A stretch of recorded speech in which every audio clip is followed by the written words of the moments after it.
Coming to a YouTube channel near you.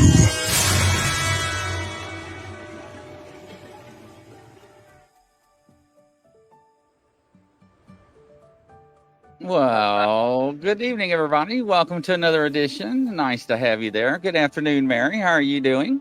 I'm doing wonderful, Chris. How are you? Wonderful. Well, I'll just give us a little bit of welcoming to the party out there in the chat. Hello there, Laura Sue, Amy. Welcome, everybody. Now, Jill. And a little twisted. Welcome to the party here. God is great. And we have a special guest today, everybody. We have somebody I've been wanting to talk to for a long time. Welcome, Liana. Nice to see you. Amy WC. Hello there.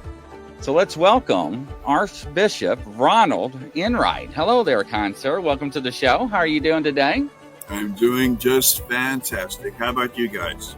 Oh, wonderful, wonderful. So it's fantastic to have you on the show. Like I told you in the green room, I've been wanting to talk to you for a little over a year now. So introduce yourself and give us a little bit of background history on you.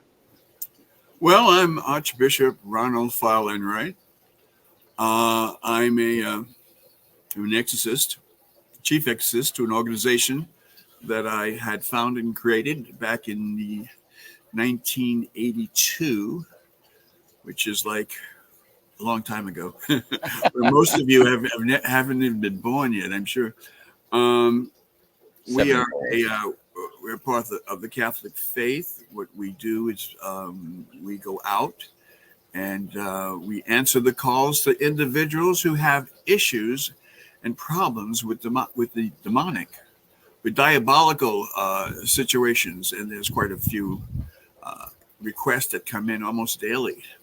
And even though I'm semi-retired, so to speak, still getting requests, and I network with all of my members, all my active members who are clergy, priests and bishops, and some laity in 24 countries worldwide. Wow. And so when we get a request, it normally comes to my email address, and then I touch base with everyone in my organization, and I put the request out there. So anyone from my organization that is near the location, they could respond immediately and contact them for a first contact interview. And then from there, we go on to making an assessment to see whether or not the what was reported is genuine and not something else, such as psychosis and other things other than demonic. When we can rule everything out, then we take it to the next level. The bishop in that jurisdiction would assign one of his priests and a team of individuals who are investigators and actually do the assessments for us. They go out and they will interview the client and do a complete investigation. And we're basically looking for anything that may be out of the ordinary. And demonic infestations, for example, are very common, more common than anything else. Things happen in the house, so we can go into that later on if you like. Of course, we have demonic possession, which is extremely rare, but when it happens, it happens. It has our attention, and we call our best to go out and try to address the issue. And of course, we have demonic oppression, and that's very common as well. So anyway, that's what we're about. Fascinating. How did you get started in this? That's an interesting question, and you're not going to believe the answer. Well, maybe you might. I was 11 years old, and I was taking a shower. I'm from Brooklyn, New York, by the way. And if you detect an accent, it's probably that little, and it's just a slight accent because I've been out in California for over 40 years now. I was taking a shower and 11 years old, and a bright light just came right into the bathroom window. It illuminated the entire room. It's so bright. It was a white light, so bright, I shut my eyes for a second. And in that second, I actually have what I refer to as a divine vision, if you will. I saw myself much later in life as a priest in a Roman collar and serving the church in some capacity, not as an exorcist, but as a clergyman. And so as a result, that actually altered my whole path in life from that point on. I opened my eyes slowly and I saw this what looked like a white cloud just simply dissipating as it was going and towards the bathroom window, and it was an incredible experience. An experience, when you get something like that and some kind of experience like that, you will never forget. It leaves a traumatic memory that will last forever. And I know that it was my calling at that point.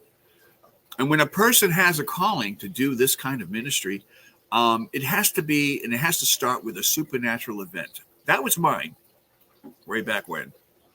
Wow, that is very fascinating, especially at the age of 11. Yeah. So when you're going through this process, I know we watch movies and I know we see things. How is that far from reality? Anything that you see on the silver screen or movies, TV, whatever, they're designed to entertain and to, of course, strike the interest of the watchers, the people who are watching the movie. And so what you see in movies are actually made and designed for entertainment.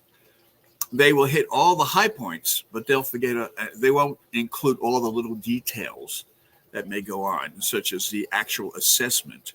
When someone says that they have or complain they have some form of demonic possession, they don't just call us and then we come out and actually do a ritual. It doesn't work that way for a number of reasons. We have to do and go through the steps. I created back in the early 80s, I created what's referred to now as the process. The process, in essence, is the actual analytical assessment that all of our clergy and laity use when making an assessment to see whether or not we are actually dealing with a true demonic entity or something dark in nature. Now, when they call us and they contact us, we don't go looking for them. They look for us when they have the problem. We have to make sure that we are actually dealing with something that's really genuine and not something else. Something else could lay into a lot of different areas. Everything from health issues, psychological issues, lots of various issues. If it's not demonic and we actually go out and authorize an exorcism, then this exorcism can actually draw the patient or the client further into their psychosis, which could lead into horrible things such as suicide. So in order to prevent that from happening, we have to be really certain that we are dealing with someone who has real, genuine demonic issues. And that's what we do. The questionnaire that I had designed way back when is a clinical questionnaire. We concentrate on 3 categories. We concentrate on the health of the individual, the psychological profile of the individual, and of course, any physical manifestations that may be taking place in and around the victim. We see something flying off the shelves. We see furniture moving. We see things happening that we would consider abnormal. That would definitely get our attention. And then we have to look further into that. We have to make sure that that these things can be explained. If they're not explainable, well, then obviously we have something genuine, something that's supernatural. And if that be the case, then we take the next step. Now, in our organization, we have 2 psychiatrists who are actually very qualified in handling these cases. When our assessment teams send us the reports, we require a psychological profile and a physical examination, and it has to be in the form of a report that we can review. Then we look at all the evidence that our investigators have collected, and of course everything is being recorded in real time. So, I would definitely look at each and every case. I would review the actual what took place in the actual interview and the assessment And of course, the walkthrough investigation. I'd look at the history of the house, the history of the individuals involved, see if there were any previous complaints or reports, see if anything was published in regards to this individual. And then from there, we start making our assessment. Our final assessment is done. It can take anywhere from 3 to 6 months to actually come to a decision as to whether or not we are going to perform an exorcism. It takes a long time because, we do everything in an analytical fashion. We don't want to make any mistakes that would drive the individual further into their psychosis. And of course, as I said, that could land up in a suicide, or the individual might be institutionalized in some mental facility for the rest of their lives. So we have to be very careful. There's a very fine line between mental illness and demonic possession. And then that line is also crossed many of times through what's referred to as a demonic oppression. And this is where the doctors will place a seed in the subconscious mind of an individual who may not even be aware of it, and their behavior will change. All the negative things in life will be drawn to them.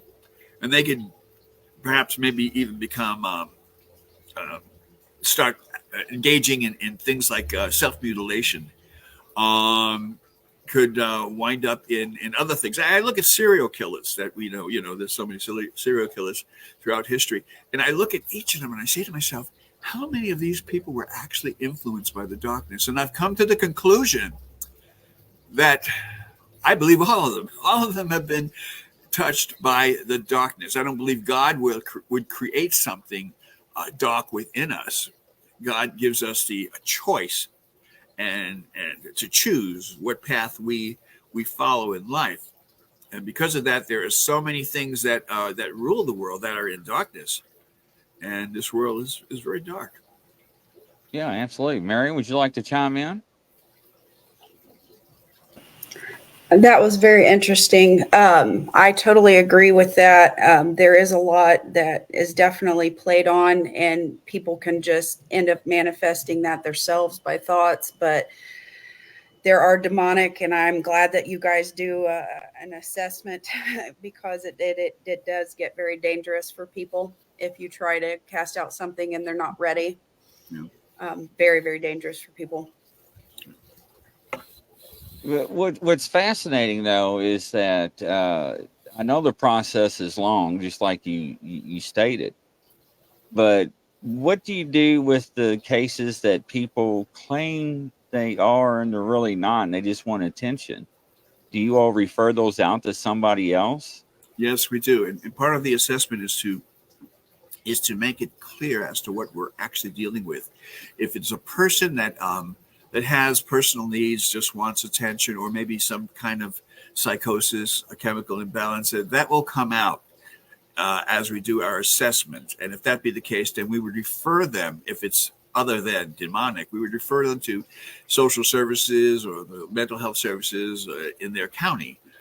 And then, of course, this is the time where I become the bad guy, because understand that when a person is reaching out to an organization such as ours, and they claim to have all of these things happening in their lives, and we make an assessment, we use our psychological assessment, we use our psychiatrist, we get their input after the whole process, and I find that there's no evidence of a real, genuine demonic influence, then I have to be the bad guy who has to address them and tell the patient, the client, whatever you might want to refer them to tell them that based on our assessments, we can't establish the fact that they are actually going through what they claim to be going through, and therefore we're going to refer them to a mental health services or some kind of public services that they could get the proper treatment.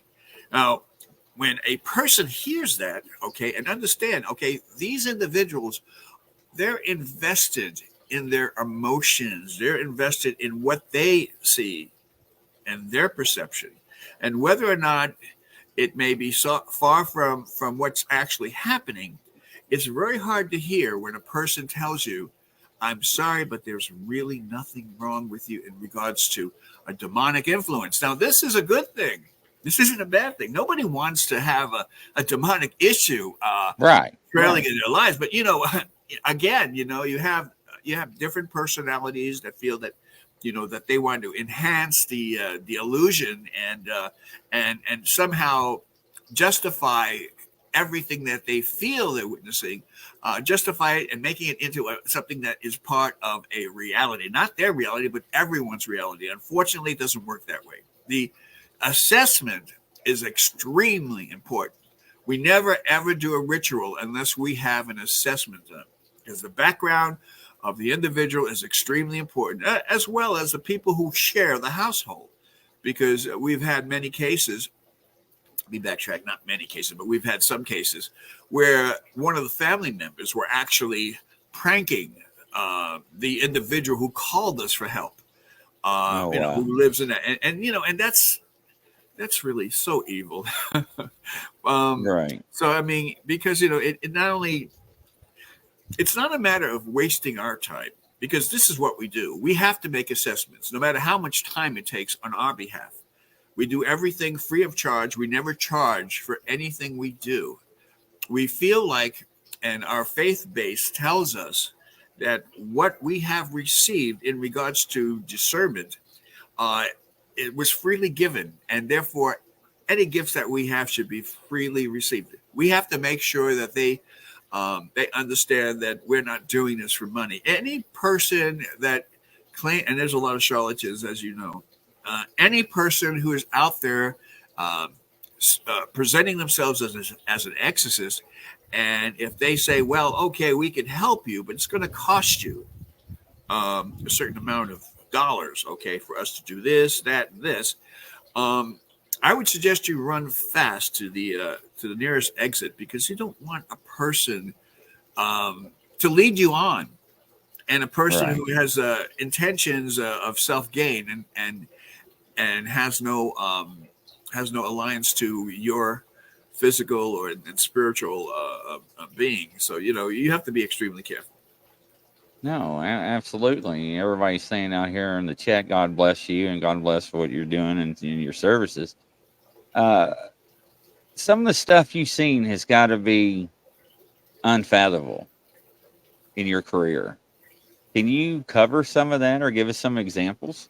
I could give you a lot of interesting details that maybe some of the movies and other things that try to recreate what we do may not cover.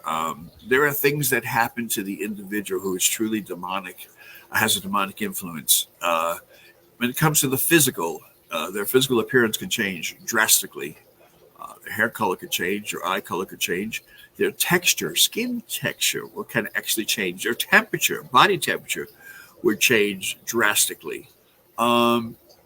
If you've ever had the experience of walking into a morgue and seeing some of the cadavers that might be laying around on some of the slabs and gurneys, you'll notice a sense. There's like a stench, especially if the body's been laying down. Normally, they keep the body in a very cold environment to prevent that. But in most cases, a freshly new arrival, if you will, especially if it's been exposed to the elements for any length of time, will give out a stench, this horrible, horrible smell.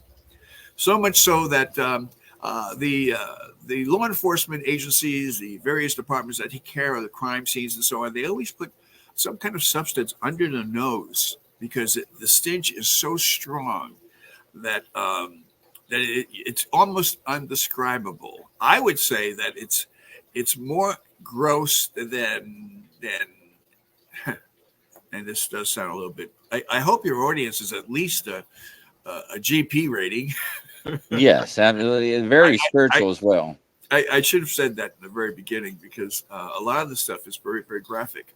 And one of the dangers about hearing information like this is that you will receive the information. Every bit of information you receive leaves a mark in the cortex of your brain. So in other words, if they're doing an autopsy of course, you deceased. They're doing an autopsy on your body, and they remove the brain. And I'm sure you've seen this in maybe documentaries and so on. The brain itself looks like all these various lines and lesions all around the brain. Each of those lines and lesions represent a memory.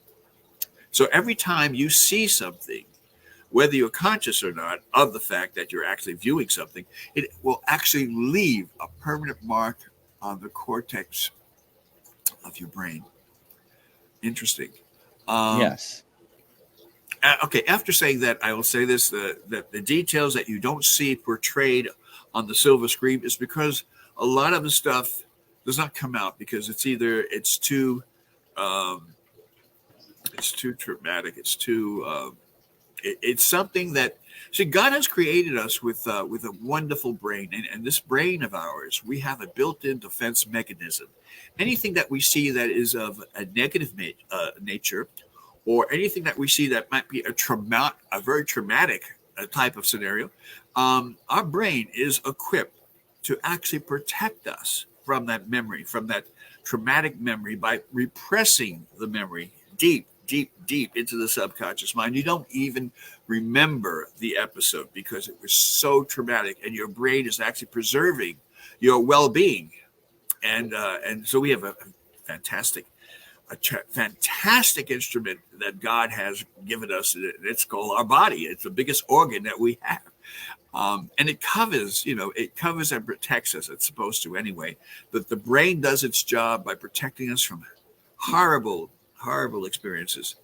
So knowing that, okay, if we didn't have that mechanism in our brain, and if you continue to hear all of this negative information, understand your brain is absorbing all of it. Understand your brain is like has a storage department, and it takes in every information that's flashed in front of you. So as a result, as that comes in, you're reacting to what you're actually witnessing. And of course, your perception is everything. Okay. It's not a group perception. It's an individual perception. So your perception and what you see will translate into what you're familiar with. If you're not familiar with something and it's a very traumatic experience, it's going to leave an impression on you. And your whole being can be altered as a result of that horrible incident. Okay, after saying that, let me go back to the actual stench. I'm trying to compare, and if I'm going, from one channel to another, understand I'm in my 70s. So no, you're doing fine. So there's a reason I'm going from one channel to another as I articulate this interesting but yet very dark subject. I'm sure that most of us, I'm going to say most of us, I mean all of us globally, I'm sure we are not really or have the experience of being around. Let's see the best way to put this. And again, I'm trying to describe the stench. Let's say urine. Yes, urine poured into a flame like a campfire. It immediately, the chemicals in the urine will actually create a sense that when it hits the flames, a high temperature, there's a horrible smell. A lot of veterans, may have experienced this. God bless each and every one of our veterans. They have seen their comrades, perhaps where they lose their life in battle, and their flesh is burnt because of the fire that may be present, and they can smell the flesh as it burns. It leaves a horrible stench. Again, unimaginable stench. If you have never experienced anything like this, I pray that I pray that God will spare you from any of those experiences. But that stench is what you smell when you walk into a room and a person is possessed by a demonic entity. The body itself is literally dying. The skin cells are dying. It's eliminating it's putting out this horrible stench. and you could smell the body deteriorating, and you could smell the body decomposing in your very presence. And this would account for the temperature of the body. If you touch a person who is possessed, truly possessed by a demonic entity, their flesh feels cold to the touch, which means that there's an issue in regards to the blood circulation. The blood is not circulating in various parts of the body, and therefore there's a reason why the body is experiencing respiratory difficulty. You will see the victim struggling to inhale and struggling to exhale until the actual demonic entity decides to make an appearance. It will talk through the person.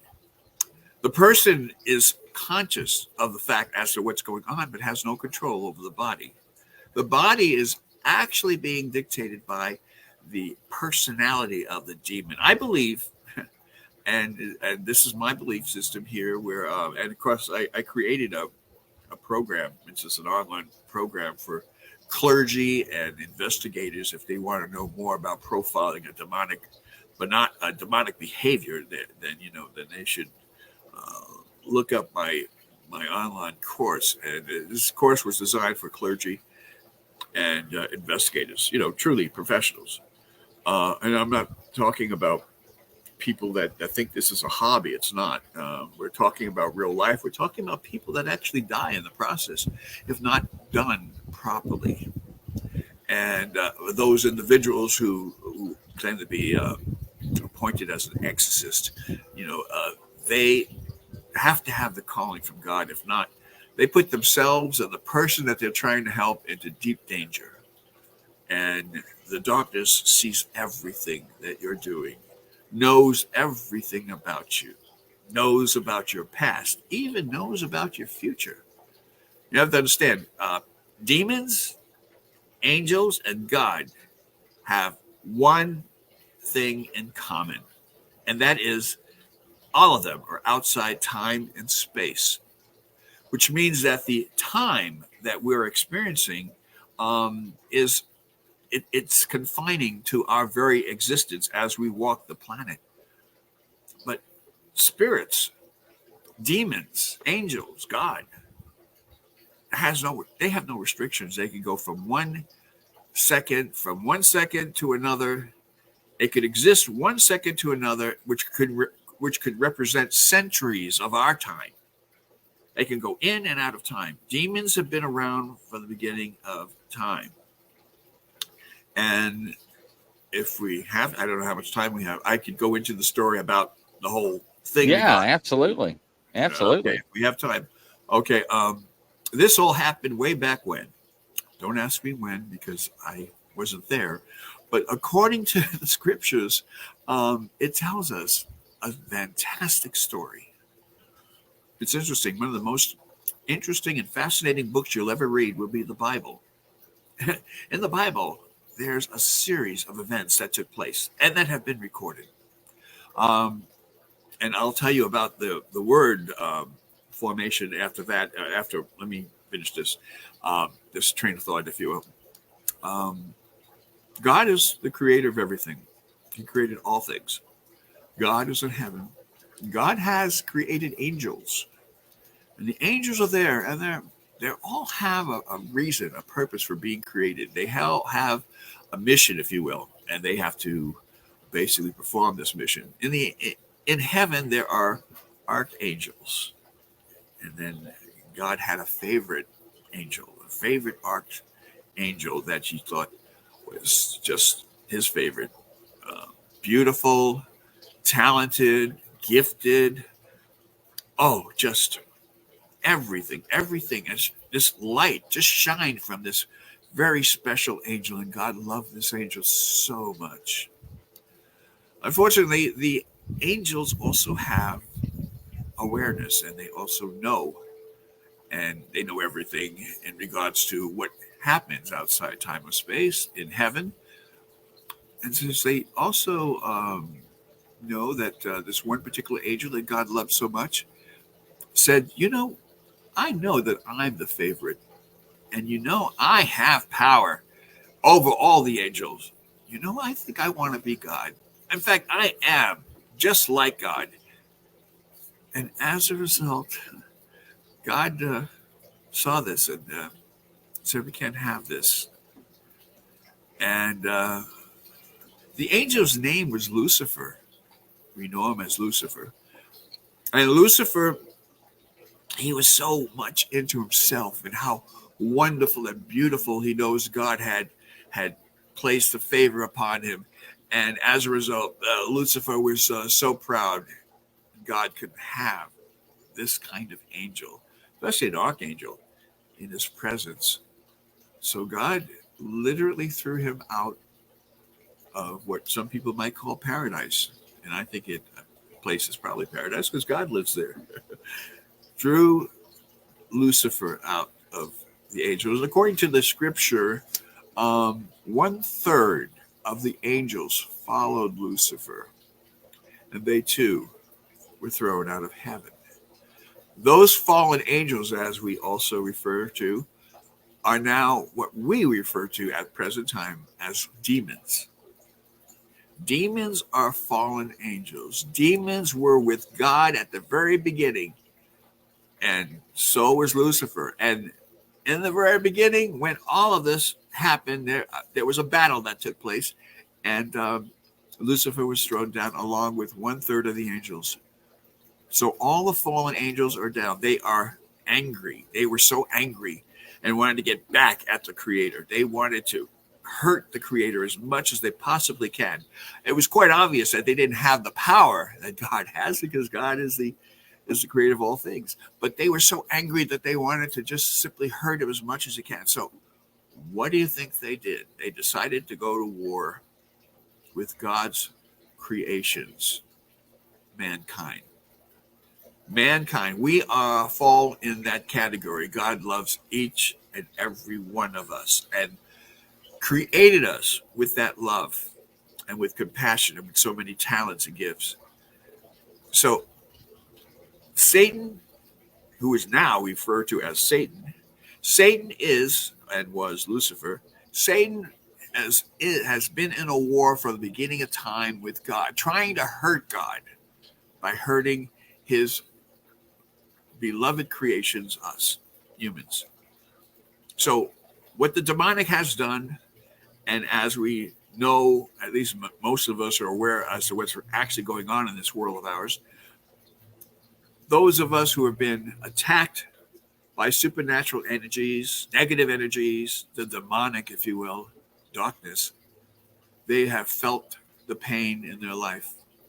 This is something God has not create us to experience this, but we experience the pain, the anguish, all the other things that have been heightened that can be considered negative. We become walking targets, and Satan and all of his demons, they are here. They share the planet with us.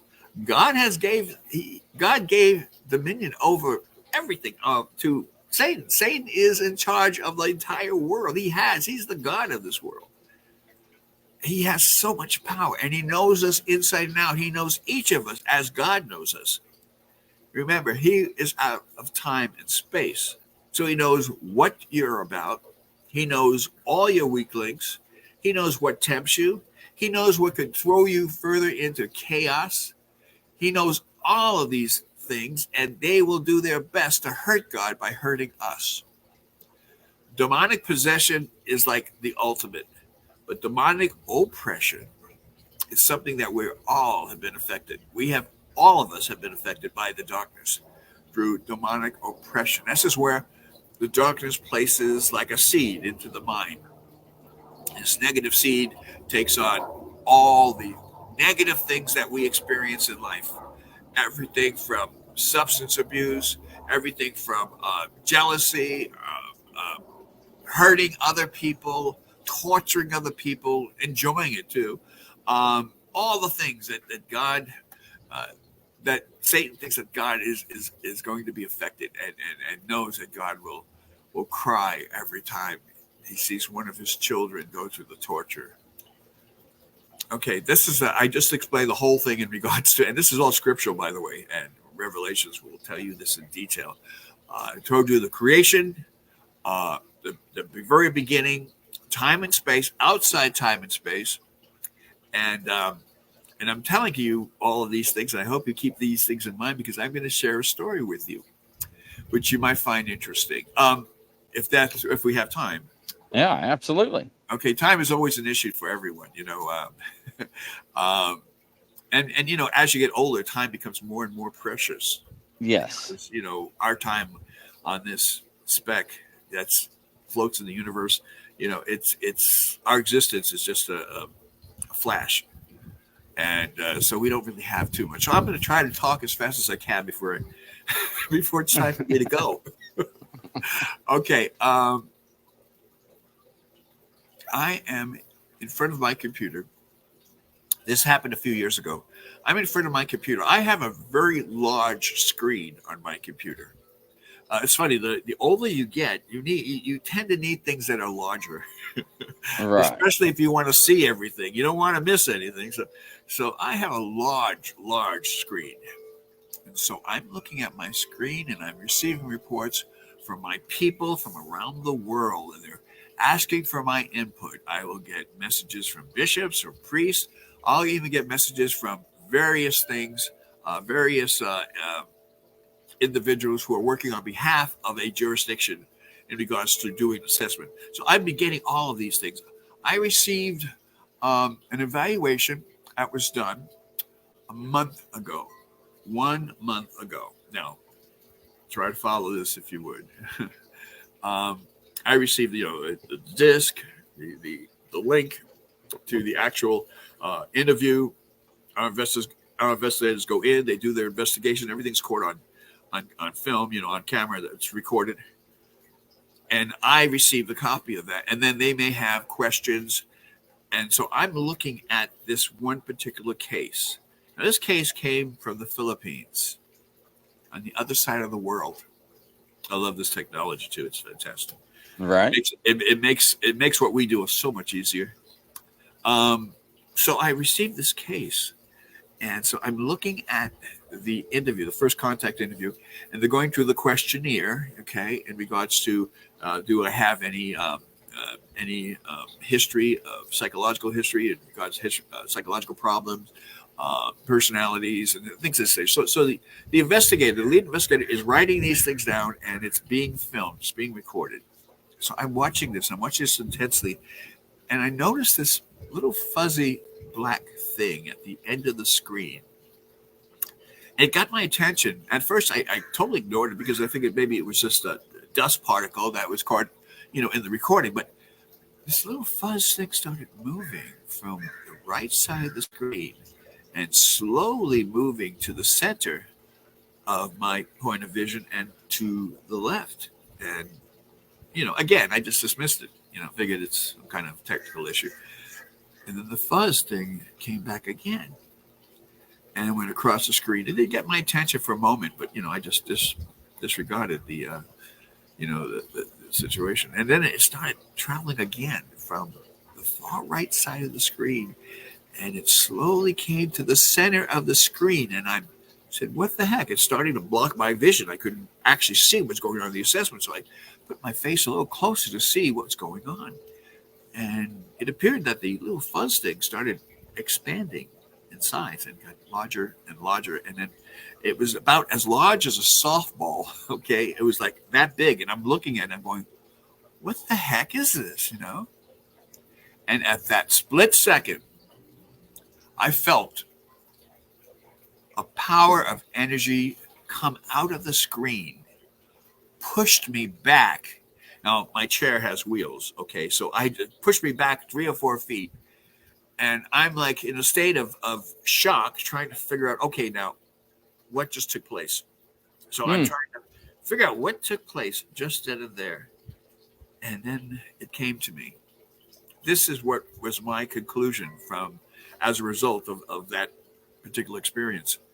What happened is, since the demons are outside time and space, and since they could actually walk through one century to another in a split second, what happened was I was watching assessment of a real demonic entity that decided to show off and make itself known and present and distract, and try to shock the daylights out of me. Of course, I have seen so much stuff you would believe.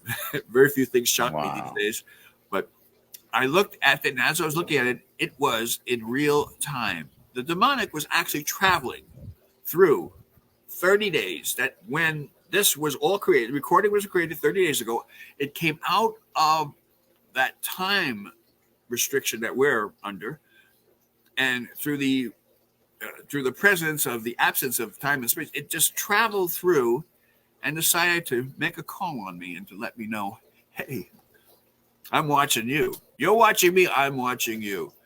And it pushed me away from the screen. It was the energy that came out of the screen that I felt, and the magnitude was so hard. I mean, it felt like felt like I was being tackled by a football professional, and that's my conclusion. Because of the time and space scenario, my whole hypothesis is based on not only my experiences, but my, and I thank God for this, my gift of logic and assessments and being very intuitive in regards to looking at a situation and trying to make my best estimate in regards to what's actually happening. That was a case that happened a few years ago. Understand, again, a recap, that was originated in the Philippines, the other side of the world, 30 days from the time I was viewing it. So it passed from all those miles, okay, all the way to my point of reference, geographically anyway. And then it decided to make a physical appearance, again, stepping out of time, space, into my realm of space, where I actually witnessed the actual experience. Interesting. It's like it's one of my most favorite stories I like to share every once in a while, and it's kind of cool. And Mary, what's your take?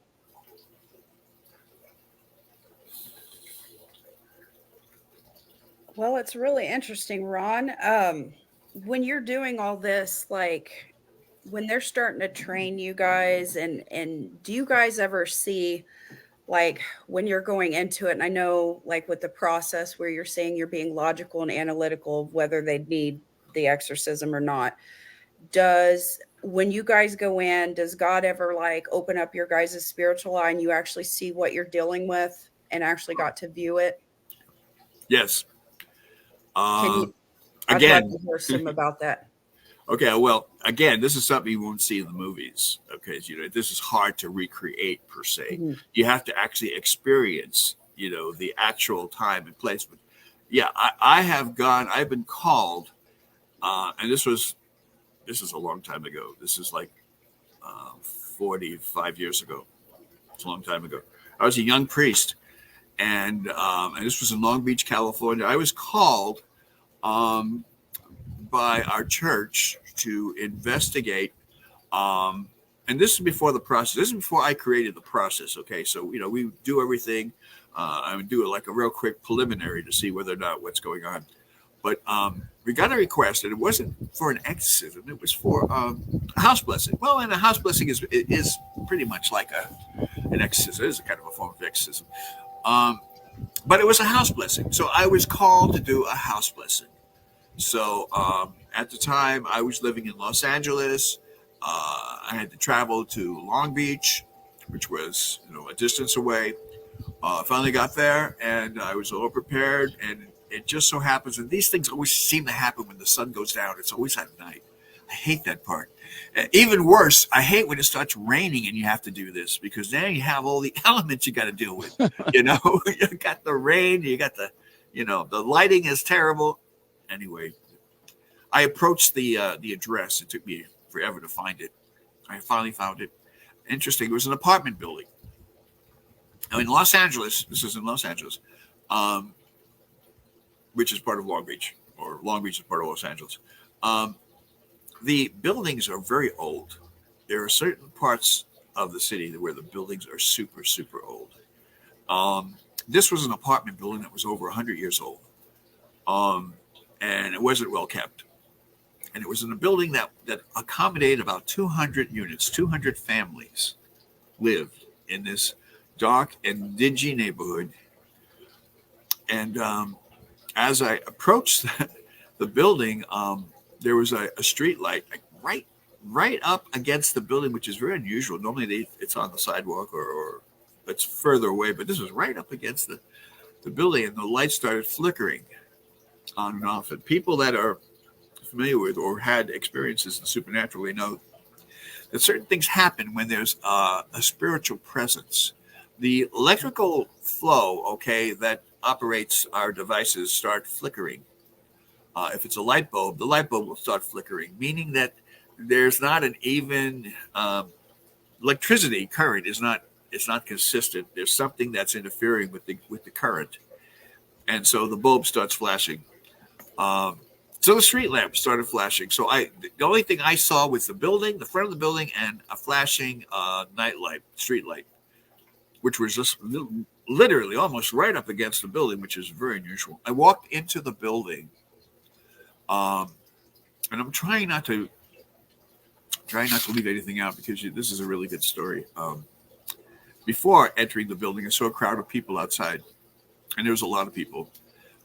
Understand this is like a Skid Row area, okay? The housing, of course, is really, low income. Most people are homeless, and people that live in these types of structures are, they're very poor. So there's a bunch of people like outside the building. So as I was entering the building, I asked one individual, I said, "Is this so-and-so address?" And he looked at me and he said, "Father, what are you doing here? You don't belong here." And I said, I thank you for your opinion, but is this the address? And I gave him the address, and he just kind of shook his head and walked away. I said, okay. I walked into the building, and as I walked into the building, I walked into this dark, dingy hallways. The hallways are real long.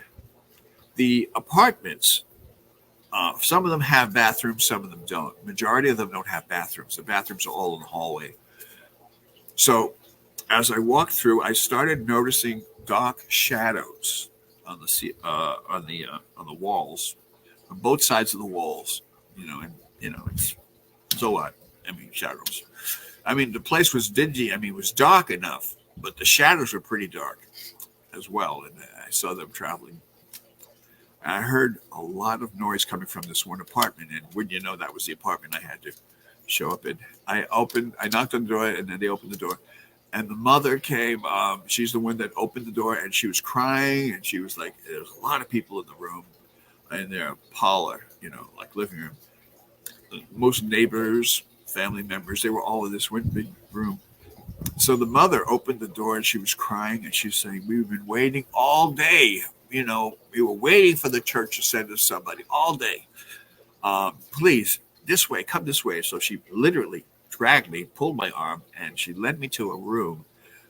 And meantime, there's lots of screaming, lots of horrible things happening. You hear things banging on the walls. The typical, spooky movie you might see in regards to right sessions.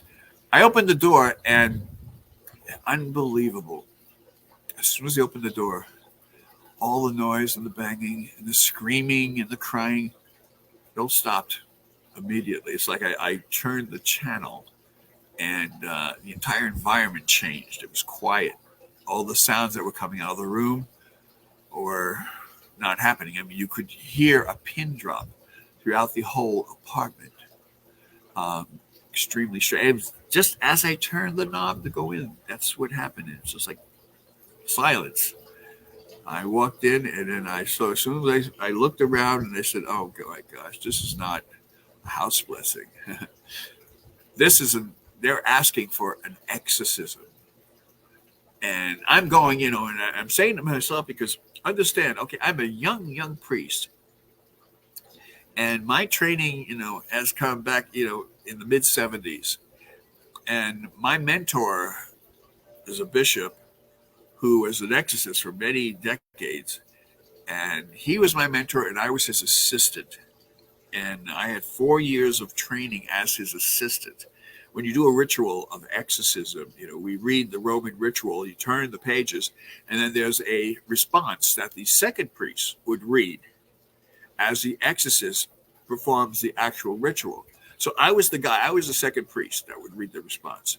Understand, I'm still new. I'm still very new. I've only had 1 year of as an assistant under job training, if you will, with this priest. So my experiences are not broad. I mean, not really, really add to not very many actual rituals. Anyway, I saw what was happening, and I realized I was way over my head.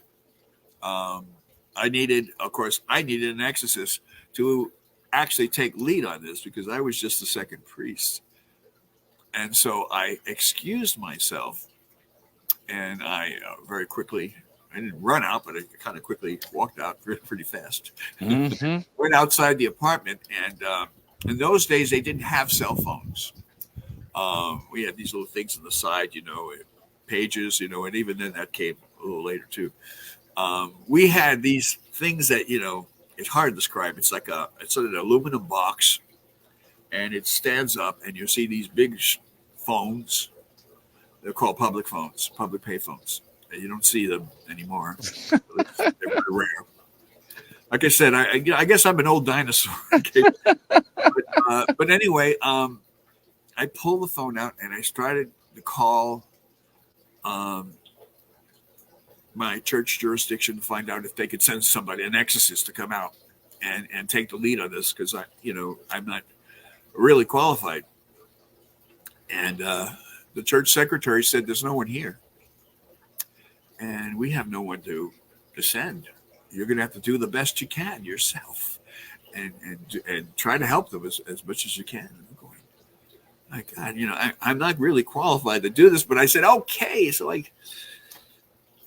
because I didn't have a choice, I went back in there, and the mother at this point was on the floor. She was screaming, and she was going through so much. The father was actually a stepfather, and he was there, and he guided me and led me to the room. And so I said, okay, I'm going to need a few people to stay with me. And traditionally, we have people that will actually hold a victim down because strange things start taking place when you start an exorcism. As soon as the priest enters the room, typically, the person who's a victim will respond and look and start mouthing all kinds of profanities. I mean, really. And of course, the first thing you notice, even before anything, is the stench. If you recall, I mentioned the stench, the smell, as somebody's is in front of me, and you can see the body that's actually deteriorating. It's actually decomposing before your very eyes. Color was kind of a grayish color. Skin color was kind of grayish. And the skin was like receding from the bones. So you could actually see the physical skeleton at various parts of the body because the skin is receding from the bones. As I went close, okay, I've seen this before, even as the second priest assisting the exorcist. I've seen this condition before. So I opened up my book and I started reading. And then the body, she started moving like crazy. It's a woman, okay, and she was in her early 20s. She started bouncing on the bed. I mean, just jumping on the bed. Nothing, supernatural, just bouncing.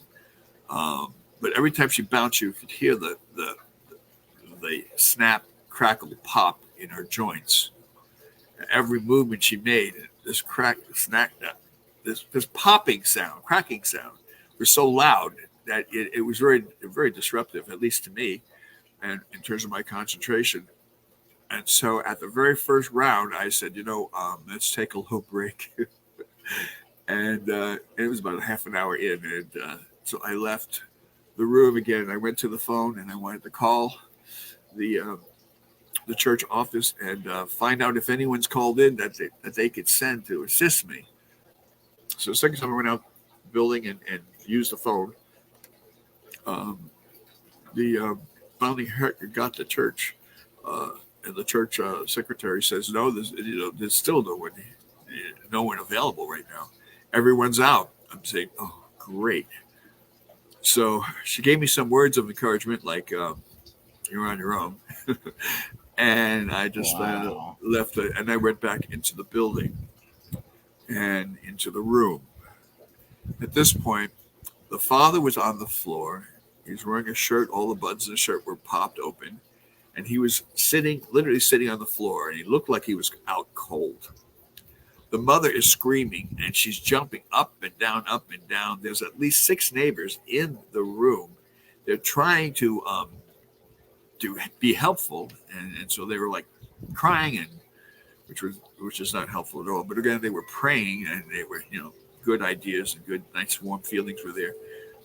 And I asked them to help me to get the young lady back on the bed, and they did. And I said, "Please, can you hold her down?" And I had 4 people that were they were young, relatively young, in 20s, 30s, and I asked them to hold, and they were men, and 2 of them were pretty muscular. I asked them to hold her down because I'm going to try to finish this ritual. And I went through the ritual. I went a little further than just before completing the ritual. She decided to throw something, spit something out of her mouth. Now, this was interesting because it spit. I thought it was just a glog of some kind of soft substance, and spit it right in my face. And I went like this, and I'm looking, what the heck is this, and as I looked at it further, I realized it was her upper lip she bit off. And she spit her lip on my face. And I didn't have a beard then. I had, just clean cut. And so it left a mark, and it was just, I won't go into that. Wow. I excused myself again. I left the room. I went to the phone booth again to call the church. And as I did, I picked up the headset and started dialing, and then I realized something. I realized that all this time, the phone, the headset, the long metal wire that that would go into the main housing of the phone, was dangling. It was not working. Hasn't been working even before I even arrived. I don't know who I was talking to. I could have sworn I was talking to somebody from the church. In other words, the first 2 calls to the church, it would be impossible to explain as to how I was able to get through, because number 1, the phone wasn't working. Number 2, the headset was just dangling. I mean, the wire was literally dangling from the headset, and so I'm trying to take all this in and understand. I'm a newbie, okay? I'm new to the whole situation. Maybe that first year I went to maybe 200 actual rituals and assisted. But this was the first I ever did a solo. I hung the phone, the headset back on the holder thing, and I'm saying, "Well, who the heck?" And so I'm like totally puzzled and dazed. And so I just sat there and I prayed. I sat on the curb in front of the apartment building, and because it literally took my strength, my physical strength, my mental concentration was even there. I mean, it was just like I felt like a zombie almost. It probably looked like one too. And I just prayed and I asked God to give me the strength I needed to complete what I obviously was meant to do, and that is to perform this ritual and help this individual. I went back into the room. I started the ritual. Again, everyone's screaming, and now at this point, the room is packed with people. Okay, because they see what was going on, and they saw me running in and out of the room, and I guess they were curious to see what was going on. I went to the body, the victim, if you will, and I started praying. And praying. I used holy water. I less salt. I had her try to have her kiss my cross, trying to provoke the demonic entity that was in her. Understand, when you're doing something like this, you're like in a boxing ring and you're fighting an opponent. And the opponent could be like a Mike Tyson, and you're trying to fight this Mike Tyson. But instead of physically fighting the individual, you're verbally striking them with words from God, and using as much as you can and much influence you can from the Holy Spirit in order to make something happen so you could be victorious. Understand, okay, Satan and all his demons, they have nothing over God. God is the most powerful, and using that ability, you could also deliver that kind of power, because it's not really you, it's coming from God. Anyway, after saying all that, I heard something drop behind me. I turned around and the mother was on the floor, and I had to stop the ritual. I ran to the mother. Everyone was around the mother, and apparently the mother wasn't breathing and she was turning blue. So we literally carried her out of the room.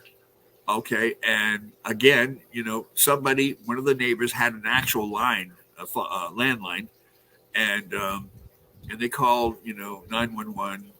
Paramedics came. They rushed her to the hospital. On the way to the hospital, she died. And she died. She had a massive heart attack. So she died. Of course, I didn't hear about this till after, the whole scenario was over. I went back into the room. The stepfather, her husband, was very emotional, and he wanted to go with his wife, but at the same token, he didn't want to leave his stepdaughter. So he stayed in the room along with a lot of other people. We went through the whole ritual once, twice, 3 times. We were there for 5 days, 5 whole days. There was a lot of things that happened in between, which I could go into that. I don't want to take up all the time, though, because on this one story, but I'll tell you that this was my first exorcism I've ever done. We were successful. I heard about the mother passing on before getting to the hospital.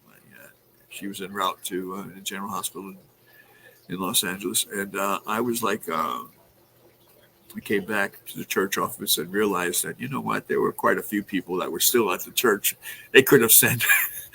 But the thing is, they never received my call, because the first time I called the church, it didn't go through because the phone wasn't working. I didn't know that. I mean, I heard the secretary on the other line. I could swear I'm going to talk to somebody. And the second time I called, it never got. Anyway, make a long story short, and I guess that was a long story. Sorry about that. Fascinating. I came to the conclusion that the supernatural has been following me all my life, and as a result, I've been thrown into it. I've been doing and in this ministry almost for 49 years, which is a long time. Yes. I have tried to retire several times. I have even I have a website out there, and a few years ago I said, I'm still getting requests from around the world, from people with demonic issues, and so the only thing and so what I was doing is I was sending a mass email to all of my active members and communicating with them from around the world and finding out if there's any one of us that may be able to help and do an assessment, and then eventually, if needed, a ritual. And so I've been doing this for a long time. Anyway, it occurred to me that since I've been trying to retire, it's just not happening. I said to myself, how can I slow down the flow of calls? So then I had an idea, an epiphany, if you will. I decided to create the very first international referral directory for people that have demonic issues and may want to request an evaluation, possibly a ritual to follow. And they could call the jurisdiction, the bishop, the priest, or the lead investigator, and they could call them directly. I created the actual directory, which is on my website. You will see priests and bishops with their full name, their full phone number, their email address, and where they are situated, with the city, state, country they're located in. And I did this, took me a lot of effort to do this, but I was successful, thank God. Was able to publish my internet, and no one's ever done this before, so this is the first, where I actually was able to put it together with their photograph. So I have not only the referral, but their photograph and all their personal information, contact information. So if they have an issue, they can go directly to the person in their city that they can help. And this would leave me out as the middleman, if you will. And so I did that. I designed that a couple of years ago. It's still on, still on my still on my website. So anyway, which is www.orderofexorcist.com. People can go there, and they can, go directly to the my international referral directory. So I thought that would lessen the calls, but to my unfortunately, to my dismay, that wasn't the scenario. I still get the calls. I get them almost every other day. I still get people asking for help, and so I'm left. I answer them. I send their information. I do the cut and paste thing, and send it to all of them. Right. Fantastic technology. And I have an interesting theory. Okay. Anyway, this is what we do right now. I have a podcast, as you know. I have a weekly podcast. And on my podcast, I have one of our psychiatrists on the panel, and I have two other clergymen. I have a bishop, and who's very, very well known, very popular, Bishop Joshua, Bishop Joshua Sparks, fantastic guy. And then I have another clergyman. He is 95 years old. Wow. And he has been in the missionary field. He has faced the demonic head on. He is facing the various tribes and people that practice voodoo. He did it all. I mean, he's been 95 years old, and he is still active, sharp as a tack, sharper than I am, I'm sure. He tells me that he was running 2 miles. I think he said he was running, or was it 5 miles? He was running 5 miles at the age of 79. At the age of 79, can you believe it? I'm 72. I can barely walk around the block. And he was Right. 79 years old. I mean, I always tell, and this is a Reverend Doctor. He's several doctoral degrees, highly qualified. And my psychiatrist, who I have on the panel, Dr. Adrian, he's been practicing psychiatry. He's an MD, medical doctor, practicing psychiatry for 50 years. Wow. He just turned 86 years old, had a birthday recently. Wonderful man, and he's always there to give his input. So our program is about individuals who have demonic issues. They call or email us with their questions. And then once we have the questions, we actually we have two co-producers. And so they will filter the questions and so on, and then they'll give us the questions, and then I will address it. And then, of course, the other two clergymen will address it, and the psychiatrist will give his input. And so we all have our different takes, different perspectives, and different impressions. So we do what's referred to as a preliminary assessment. Okay. And then, of course, it should be followed up by someone who is within their community, someone who is geographically local to them. And so our program is on every Saturday at 3:00 Pacific Standard Time. And we're on YouTube as well. And so we're doing this. And even after all that, I'm still getting requests from people, even outside the International Referral Directory, even with that, even with our podcast. And I managed 10 Facebook forums. Wow. So, and of course, I don't, I have mediators. I have other people helping me do that, but I created 10. Right. So they're out there. So, and of course, of course, I'm on Facebook. You look up my name and you'll see my smiling face. Awesome. Very smiling. Hi. So, Is there anything with doing the job and the exorcisms that like you regretted doing? Ever doing like, did you ever get personally attacked or anything, or something like you're like, oh, maybe I shouldn't have done that and let's restart, or something like that, like where it came after you? I'm not clairvoyant. I am very intuitive. I'm not clairvoyant, but I was waiting for you to ask me that question. I performed an exorcism in 2013 in San Bernardino, California, and it was probably one of the closest, most severe cases of demonic episodes I could ever tell you. We did an investigation, we did an assessment, and it was so unique. I decided to come down myself and actually perform the ritual. And so I walked in. The house is full of people. I had a crew of about 9 people. And they are, of course, my original investigators. They do the assessments for me. I started the ceremony, and I'm like right in the middle of the ritual, and all of a sudden, something really quite interesting took place.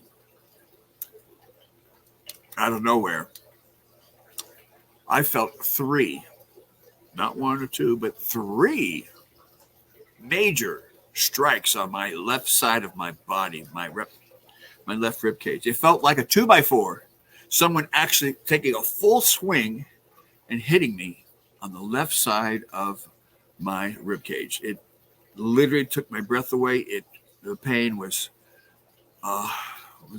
pretty severe. My ability to breathe normally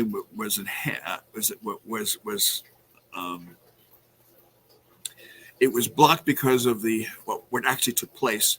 I couldn't breathe. I couldn't get a good deep breath. I took my time. I revealed who the demon was by name and when he was decided to move and get out of this poor person. I was able to do that, pain and all. And I was literally helped to my vehicle. I had someone drive me to my place of residence. From there, I contacted my physician because it was really severe. My breathing was being really obstructive, and I couldn't function completely. So my doctor, gave me an examination and said, you have to go directly to the emergency room, which I did. I went to my local hospital, which is in Upland, California, a place called San Antonio Regional Center. I went there. They took me in immediately. I had not 1, but 3 operations. The interesting thing is the first operation was to relieve a sack of blood. That was 2 liters. It was a 2-liter sack of blood that was wrapped around my heart. It was wrapped at the point of impact when I actually received those 3 blows on my left side of my rib cage, and that created the sack of blood that wrapped around my heart at that moment, like in real time.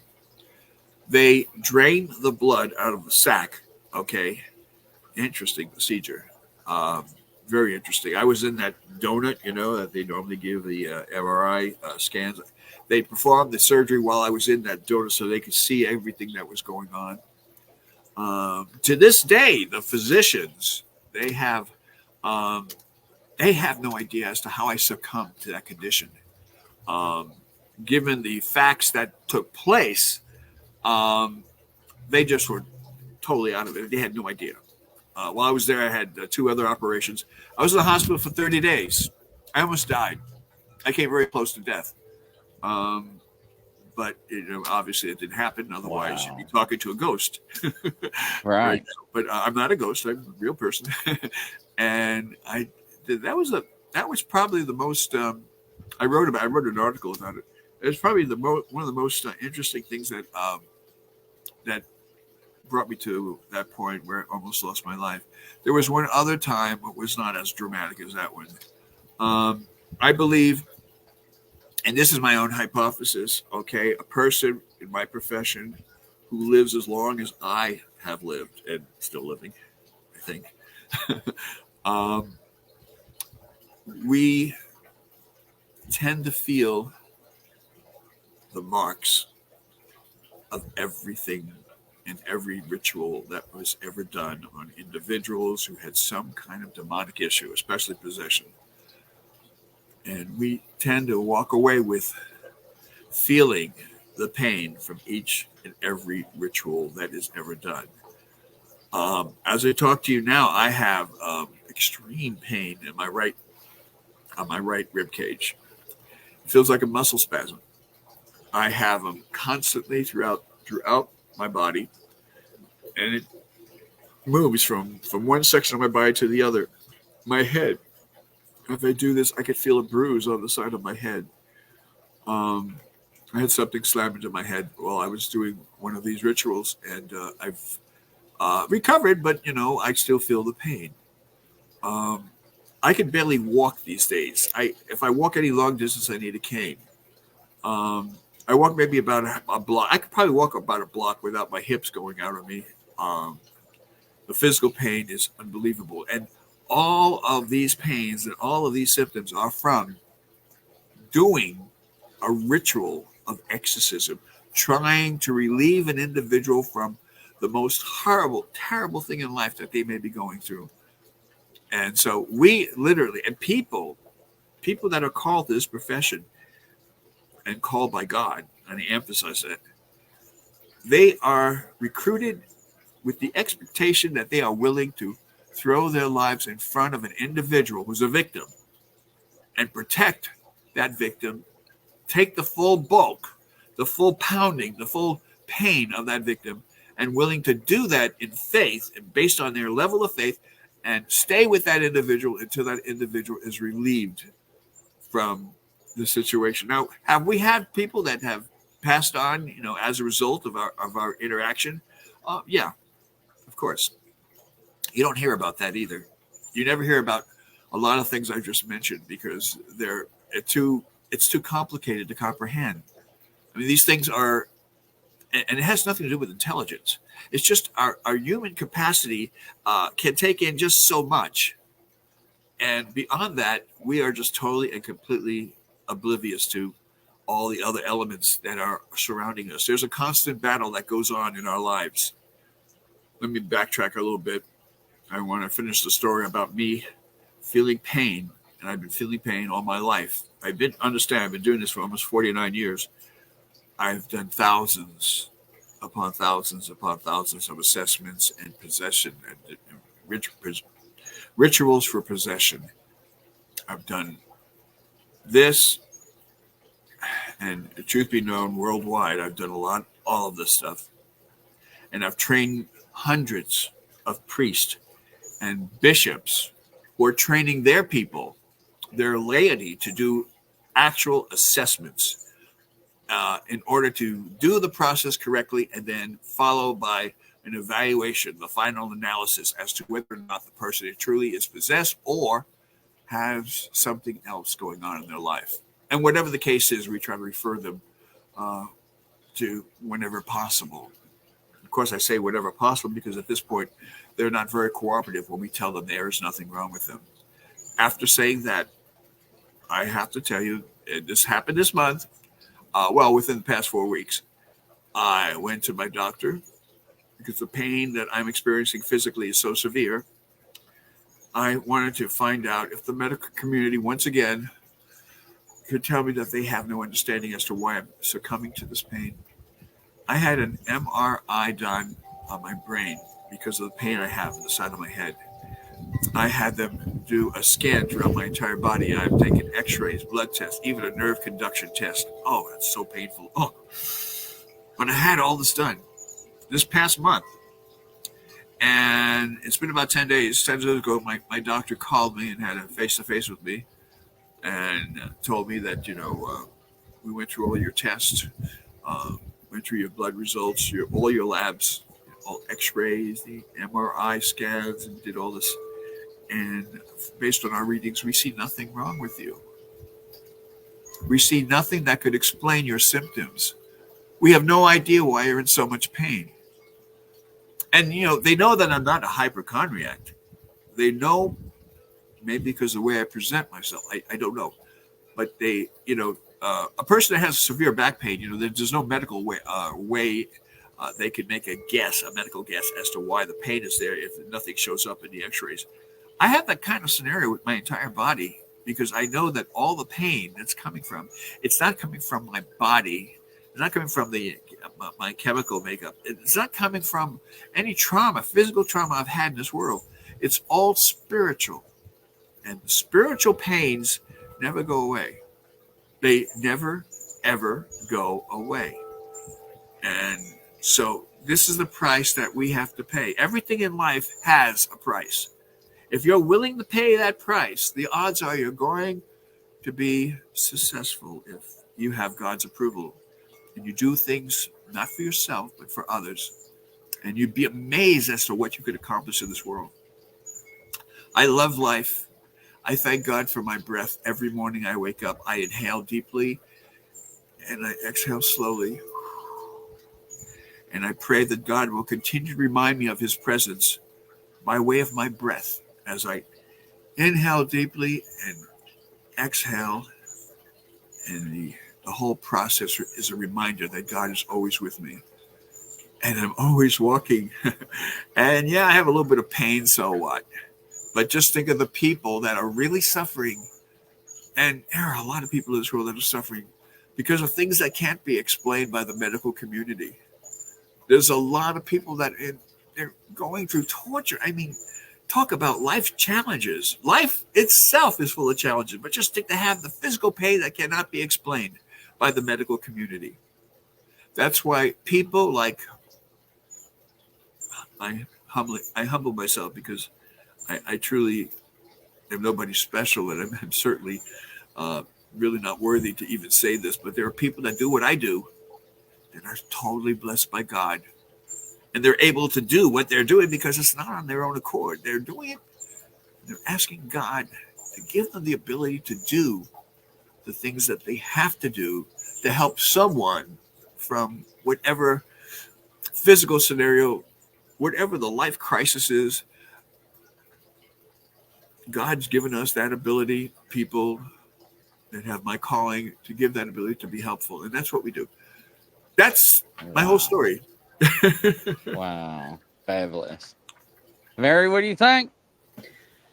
That was very, very interesting. And I really appreciate you sharing that with us. I was Yes. very, very captivated listening to all that. Yeah. It must be a very fulfilling type of purpose to have to be able to do something like that. That's absolutely wonderful. I did have one other question, though, real quick, unless you can answer this real fast. When you have the exorcist teams, like I've always just seen men, do they ever have women that join? Oh, yeah, sure. We have, Do they? truth be known, okay, and I always have the clergy community always frown at me when I say this, but it's scriptural, okay? God has given us lots of gifts. We have many gifts that God has given us. I believe that it's our choice to enhance those gifts. If we enhance those gifts, the gift of empathy, for example, beautiful gift of empathy, to think and feel the pain that someone's going through, to see their reaction, to feel their pain. That's incredible. Not everyone has that ability to put that gift of empathy into place, but it's there. If you're willing to go and to put yourself through that, then yes, you could have that wonderful ability. People are intuitive. People can actually be intuitive. They could sense what's going to happen before it happens based on the elements that are surrounding them, based on not only their life experiences, but based on all the other spiritual elements that surround us. God has allowed us to have these gifts. We have women that are on our assessment teams. We have lead investigators who are women. We have clergy that are women. And as a result, if they're called by God to do this, who am I to say that they should be part of what we're doing? Because it's not really us. It's not really our organization. It's God's organization. And if God calls a person to do what we do, I'm going to give them the freedom to do that. I think it's important to understand that that we have been given so many gifts, and it's a shame that they remain dormant within us because we don't acknowledge those gifts. We don't develop those gifts. If we do, then we have, and we can see something very special. It's a very special gift that God has given us. And my gosh, think about that. We're a walking miracle. Every time we wake up in the morning, we are defying the laws of gravity, of logic. I mean, we're defying the laws of logic. We wake up in an impossible scenario. We live in a possible planet that exists with all the planets surrounding us, which are in the perfect position, totally impossible, can't even be explained. And yet we're living in a supernatural world. Every one of us, we are walking and we are living miracles because we exist in this massive experience that we call Earth. and as a result, we should make the best we can of who we are. We should try to be the best form of who we are. We should present that to our friends, to the people we love. And we should be a good example to everyone that we know. Absolutely. Archbishop, can you lead us in closing prayer, please? Oh, be my in the name of the Father, Son, and Holy Spirit. Amen. Father in heaven, we pray that you will touch each of us in a very special way. Give us the knowledge, the intuition to understand that you are real. Please give us the protection we need from all the dark entities, all the darkness in this world. Keep us safe. And as we glorify you both in our words and in our actions, we pray that you'll continue to help us in this life as we continue to grow physically and spiritually. We pray these things in your holy name, in the name of the Father, Son, and Holy Spirit. Amen. It's been fantastic, sir. I'll keep in contact with you. Ladies and gentlemen, make sure and check out his website. Mary, what do you think? Special. And great. I would love to have you on here again. And absolutely, your prayer and everything, like I could feel the Holy Spirit the whole time talking, the top of my head's tingling, and you start praying, I could feel it. That's an amazing, God has just placed his hand all over you. That's wonderful. I'm so happy for you. Yes. And from coast to coast, everybody around the world, Godspeed. We'll catch you on the next show. Bye-bye. Sure.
Coming to a YouTube channel near you.